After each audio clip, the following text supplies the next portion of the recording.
नजरले मार्यो नि बुद्धुकै पार्यो नि माया नै माया तिमीलाई नयनभरि तिमी नै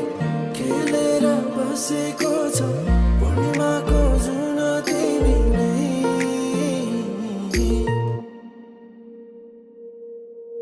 शरद ऋतुमा फुलेको फुल हौ तिमी तिमीलाई हेरी रात भुलेको जुन हौ तिमी परेली झिम्काउँदा नजर